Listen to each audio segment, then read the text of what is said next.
Miguel Gonçalves não era apenas um homem.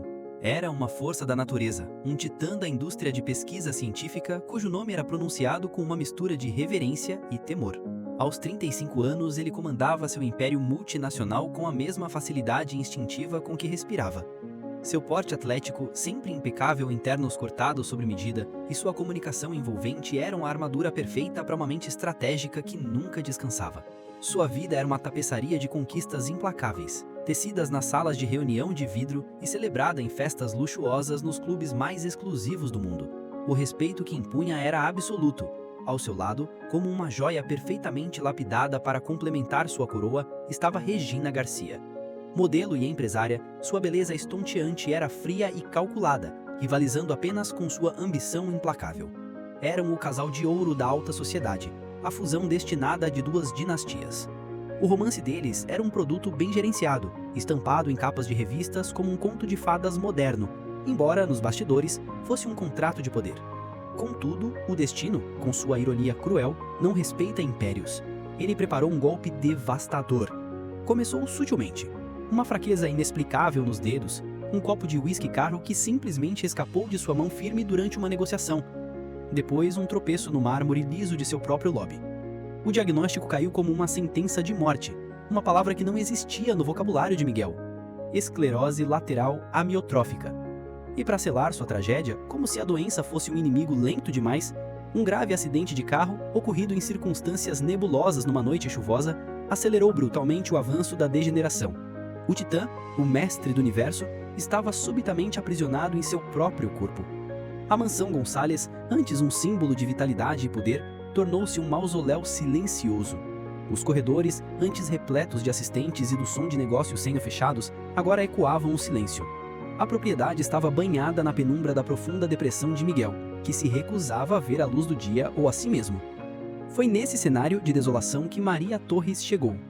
Jovem, com uma aparência delicada que contradizia sua vasta experiência com pacientes terminais, ela trazia consigo uma quietude profissional. Ao ser recebida no hall colossal pela mãe de Miguel, sentiu imediatamente o peso do desprezo. "Você? Mandaram você?" disse a matriarca, analisando-a de cima a baixo com frieza, como se avaliasse um móvel inadequado. Maria, com a humildade de quem conhece a dor e a morte de perto, apenas assentiu, sem se encolher. "Sim, senhora, sou a enfermeira." Regina surgiu em seguida, envolta em peles caras, o cheiro de seu perfume dominando o ar estagnado. O celular vibrava incessantemente em sua mão. "Vou te mostrar onde ele está", disse ela, o desinteresse gotejando de cada sílaba perfeitamente articulada. Ela mal olhou para Maria. O quarto de Miguel era uma caverna escura, as cortinas pesadas bloqueando qualquer vestígio do mundo exterior. O ar era pesado, viciado. Antes que Regina pudesse fazer as apresentações formais, seu telefone tocou novamente. Uma melodia estridente que cortou o silêncio. Ela olhou para o identificador com uma urgência mal disfarçada. "É importante demais, já volto", murmurou, desaparecendo no corredor antes mesmo que a porta se fechasse. Na penumbra, uma voz soou, grossa, mais fraca, cheia de uma raiva corroída. "Pode sair. Não quero uma mulher cuidando de mim. Não quero pena." Maria ignorou a ordem. Ela podia sentir o cheiro da doença e da autocomiseração. Com um movimento decidido e fluido, ela atravessou o quarto e puxou as pesadas cortinas. A luz do sol, brutal e honesta, invadiu o santuário escuro pela primeira vez em meses, forçando Miguel a semicerrar os olhos, expondo a mulher que não se abalaria. Os dias de Maria na mansão seguiam uma rotina rigorosa, um relógio de deveres clínicos que ela executava com uma compaixão que ia muito além do profissionalismo. Ela dava banho em Miguel, uma tarefa íntima e humilhante para o homem que ele fora. Ela trocava suas fraldas e o alimentava com paciência, suportando seu mau humor inicial e sua frieza defensiva com uma calma inabalável. Ela não via apenas o paciente debilitado. Ela viu o homem por trás da doença. Ela viu o brilho de inteligência pura que ainda ardia em seus olhos verdes, agora turvados pela desesperança. Regina, por outro lado, cumpria sua promessa de ficar ao lado dele, de forma performática. Ela apressava os preparativos do casamento, usando a doença como desculpa. "Quero cuidar de tudo como sua esposa legal, querido", dizia ela, a voz falsamente doce, enquanto verificava contratos de fornecedores. Suas visitas ao quarto eram breves, sempre interrompidas por telefonemas urgentes, que ela atendia no corredor e viagens de negócios inadiáveis. Numa tarde cinzenta, Enquanto o vento açoitava as janelas, Maria oferecia uma colher de mingau a Miguel. Ele, frustrado com a própria incapacidade, virou o rosto. Quando se tem tudo, ele desabafou, a voz embargada pela fraqueza muscular. Todos estão ao seu redor. Quando se perde, ele fez uma pausa, respirando com dificuldade o esforço visível. Mas eu tenho a Regina. Ela não me abandonou. Ele olhou para Maria, seus olhos buscando validação. Quero fazer um pedido de casamento surpresa, oficial. Ela merece. Maria sentiu um arrepio percorrer a sua espinha. A devoção cega de Miguel contrastava violentamente com a frieza e o desdém que ela testemunhava diariamente na noiva. Ela apenas assentiu, um nó se formando na sua garganta. Descobriu não foi um mero deslize ético, mas um abismo de traição. A descoberta não foi intencional, foi um acidente que mudaria tudo. Certa noite, tarde, enquanto levava a bandeja do jantar intocado de Miguel de volta para a cozinha, ela ouviu vozes abafadas. Vinham do escritório adjacente, um cômodo que Regina passara a frequentar muito desde que Miguel adoecera, alegando organizar os negócios dele. A curiosidade, misturada a uma suspeita crescente, fez Maria parar. Ela se aproximou da porta, que estava entreaberta, apenas uma fresta. Era Regina, mas ela não estava sozinha. Sua voz era baixa e sibilante, desprovida de qualquer doçura. O protocolo está funcionando mais rápido do que o esperado, Adriano. A ela foi o disfarce perfeito. Ninguém suspeita de uma doença degenerativa, respondeu uma voz masculina, satisfeita. Mas o acelerador que estamos misturando nos suplementos dele, continuou Regina, é uma obra-prima da sua equipe de pesquisa. Quando nos casarmos, eu assumo o controle das ações por procuração. A empresa de Miguel será sua. O homem riu, um som baixo e arrogante. Uma mulher como você não pode ficar presa a um inválido pelo resto da vida, querida. É por isso que me divirto com você, meu rival, meu amor, respondeu Regina.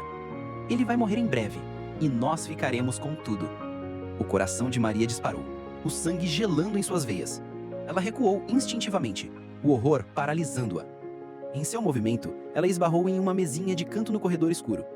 Um prato de porcelana que estava na bandeja desequilibrou e caiu, estilhaçando-se com um barulho agudo no mármore frio. O silêncio no escritório foi imediato, absoluto. Regina surgiu na porta da cozinha segundos depois, os olhos faiscando de fúria e suspeita. O corredor estava vazio. Maria havia se escondido em um vão. Regina não viu ninguém, mas seu olhar caiu sobre os cacos no chão e a bandeja de Miguel abandonada ao lado. A partir daquele momento, a atmosfera na mansão tornou-se irrespirável. A máscara de cordialidade de Regina caiu quando estava a sós com Maria. Ela vigiava a enfermeira com olhos de falcão, sua desconfiança crescendo a cada dia, transformando a casa em uma prisão psicológica. Sabendo que precisava desacreditar a única testemunha, Regina executou seu plano. Dias depois, ela armou um escândalo, acusando Maria de ter roubado um relógio caríssimo de Miguel, uma peça de colecionador. A tensão explodiu na biblioteca. Ela está mentindo! Eu a vi mexendo nas suas gavetas, gritou Regina, apontando para Maria com um dedo trêmulo de fúria ensaiada. Mas a enfermeira, encurralada, temendo não apenas seu emprego, mas a vida de seu paciente, não conseguiu mais se conter. Ela enfrentou o dilema ético de sua vida e escolheu a verdade. Não! Você trai o Sr. Miguel. A voz de Maria saiu mais alta do que pretendia. Eu ouvi. Você e o Adriano. Vocês querem a empresa dele. Vocês estão... Ela hesitou. O medo de soar insana a paralisando. Envenenando ele. Cale-se, sua ladra insolente, bradou Regina. Mas Miguel, que observava tudo da sua cadeira de rodas, pálido e fraco, ergueu a mão com um esforço tremendo. Silêncio. Sua voz era um sussurro, mas cortou a histeria. Ele fixou os olhos em Regina, a mente analítica trabalhando furiosamente. De onde, Maria, você inventaria o nome Adriano? Regina gaguejou, a cor sumindo de seu rosto. Naquele momento, uma empregada que ouvia a discussão da porta interrompeu, trêmula. Senhor, com licença, Eu vi a dona Regina perto da sua caixa de relógios ontem à noite. Ela parecia estar guardando algo lá dentro, não tirando. Foi o suficiente. A mentira de Regina desmoronou. Saia, ordenou Miguel a Regina. A voz não era mais um sussurro, mas um trovão quebrado, cheio da autoridade que ele pensava ter perdido. Saia da minha casa. Após a saída tempestuosa de Regina, que gritava ameaças e promessas de vingança, Um silêncio pesado tomou conta do quarto.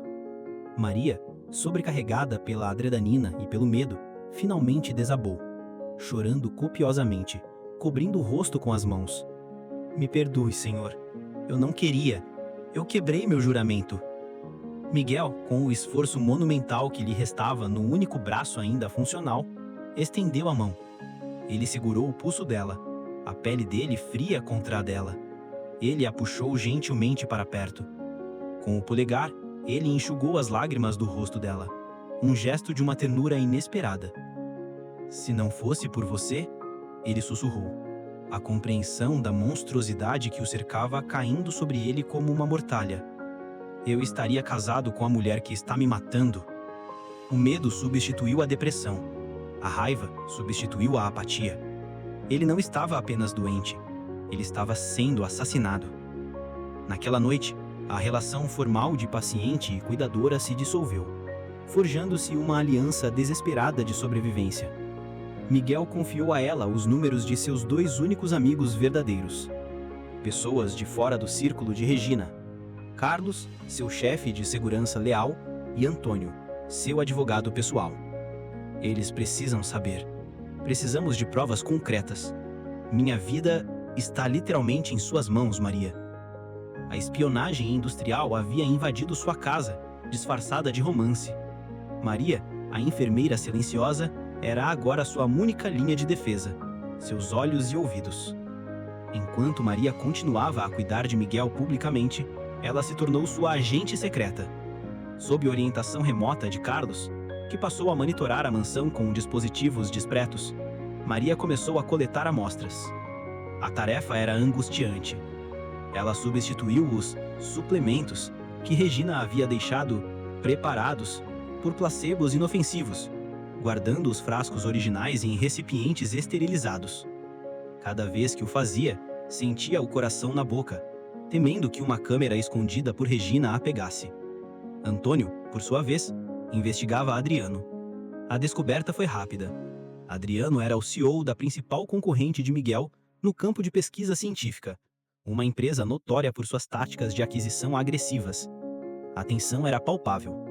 Nesse ambiente de perigo compartilhado, uma intimidade profunda e inesperada floresceu. Miguel via nela não apenas uma cuidadora, mas uma salvadora, sua âncora para a realidade. Ele começou a sorrir novamente, um sorriso fraco, mas genuíno, reservado apenas para ela.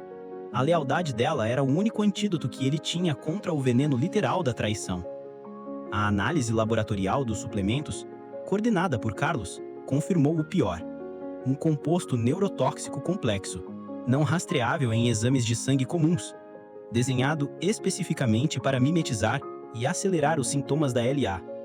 Certa noite, semanas após a expulsão de Regina, a casa estava quieta, mas a tensão da investigação ainda pairava. Maria se arrumou.